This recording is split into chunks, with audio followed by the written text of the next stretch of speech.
Hello student, তোমরা কেমন আছো? আশা করি তোমরা সকলেই ভালো আছো।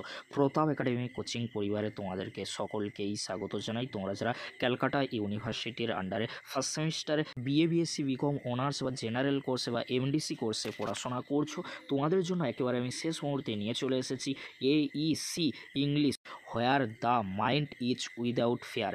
এই যে কবিতাটি রয়েছে রবীন্দ্রনাথ ঠাকুরের, এই কবিতা থেকে গুরুত্বপূর্ণ যে 2 মার্কসের প্রশ্নগুলি আসতে পারে এমসিকিউ আকারে, এখানে কিন্তু আমি এসএকিউ আকারে প্রশ্নগুলি রেখেছি। বাট তোমাদেরকে বলে রাখি, এখানে যে প্রশ্নগুলি এসএকিউ আকারে রয়েছে এই প্রশ্নগুলিই কিন্তু তোমাদের এমসিকিউ আকারে আসতে চলেছে। চলো গুরুত্বপূর্ণ প্রশ্ন উইথ অ্যান্সার আমরা দেখে নেব where the mind is without fear থেকে। গুরুত্বপূর্ণ প্রশ্নগুলি তোমরা দেখে নাও। For which work did I Tagore win the Nobel prize in literature? কোন সাহিত্যকর্মের জন্য রবীন্দ্রনাথ ঠাকুর নোবেল পুরস্কার পেয়েছিলেন?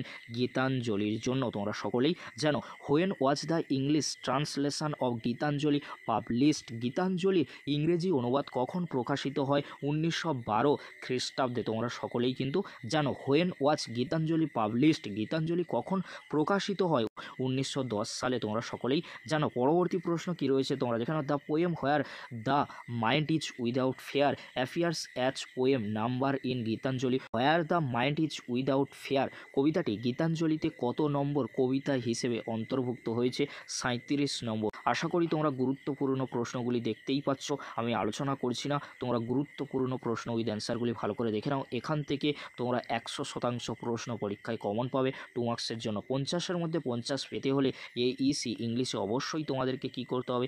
এই যে গুরুত্বপূর্ণ প্রশ্ন উইথ অ্যান্সার আমি আলোচনা করছি, এই প্রশ্ন উইথ অ্যান্সারগুলি তোমাদেরকে শেষ মুহূর্তের জন্য ভালো করে প্র্যাকটিস করে যেতে হবে। আর তোমাদেরকে বলবো, তোমাদেরকে কোনো পেড পিডিএফ নোটস কিনতে হবে না। এগুলি ভালো করে পড়লেই অবশ্যই তোমরা এখান থেকে সমস্ত প্রশ্ন কমন পেয়ে যাবে। মাত্র 18টি প্রশ্ন রয়েছে, তোমরা ভালো করে দেখে নাও। What was the condition of India when Tagore composed the poem? যখন রবীন্দ্রনাথ কবিতাটি রচনা করেন তখন ভারতের অবস্থা কী ছিল? India was under British rule. Bharat British শাসনের অধীনে কিন্তু ছিল। খুবই গুরুত্বপূর্ণ 18টি প্রশ্ন উইথ অ্যান্সার আমি আলোচনা করে দিলাম। আরও একটি গুরুত্বপূর্ণ প্রশ্ন রয়েছে, তোমরা দেখে নাও। Whom does thee refer to in the poem? তারপরে রয়েছে who is my father in the poem? To whom does Tagore address the poem?